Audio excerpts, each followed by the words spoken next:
Welcome to our Devos. Keep on building. That's what the subject is. We are talking about building as we're finishing strong. We're building a new church. We're building a legacy of faith. We're building into the next generation. We are builders. And the Finish Strong campaign is about the next generation. It's about Christ, and it's about the city of Pittsburgh. Now, all this to say, when it comes to building and when it comes to staying on track, it's helpful to know that the sacrifices you make, that the pain of giving up something for a project or giving up something that you love, it's helpful to know that you can find unity in the vision. Vision unites and strategy divides. That's a corporate quote that I learned from a Bible conference I went to years ago. Vision unites and strategy divides, because vision is something that everybody can get behind. Strategy is something that usually people say, I don't agree with the way you're doing it. I don't like this. I don't like that. And strategy kind of weeds out people that are not bought into the particular vision of the organization. But for what we're talking about when it comes to giving and when it comes to sacrifice, there's unity in the vision. And one thing is for sure, every single person in the church cares about people outside of the church. You say, well, how do you know? That's a pretty bold statement. I know because I see how many people you bring to church. I see how many people you bring to visit. And you say, I want you to meet Pastor Mike over here. I want you to meet Sam over here. I want you to meet, the leaders over here. I want you to see the Bible study I go to. And you bring people. Our church does very little, frighteningly little amounts of advertising. And it's all been built by people who care about others beyond themselves. That's the vision.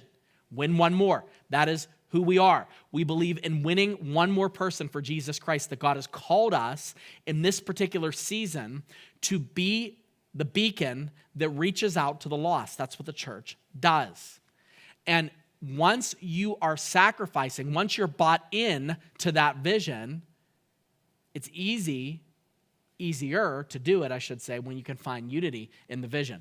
In Nehemiah, when they're building the walls, chapter 4, verse 6, Nehemiah says, so we built the wall, for the people had a mind to work. All the people, they all realized the walls needed built. They needed to protect Jerusalem. They needed to protect it from invading enemies. They needed to do what God wanted them to do. And they all had a mind to work. And once that vision is established, nothing is off the table for what God can do. So you are here in this season where the vision has been established. It started decades before a lot of us ever even came to the church. And you are alive and well in the middle of it. Now is the time for us to be excited about the unity of that vision. Now is the time for us to give, to serve, to sacrifice, to be a part, to rally behind a vision that is bigger than us, bigger than Pastor Mike, bigger than this church. It's God's plan for the city of Pittsburgh. We're all in and we're finishing strong because God wants to do something great, and we are in the middle of that. When you have that vision, when you see that, the price that you pay to get from here to there becomes smaller. The pain that you experience, the growing pains and the short-term setbacks that you run into become bearable because the Lord enables you to bear it. So the vision will unite us.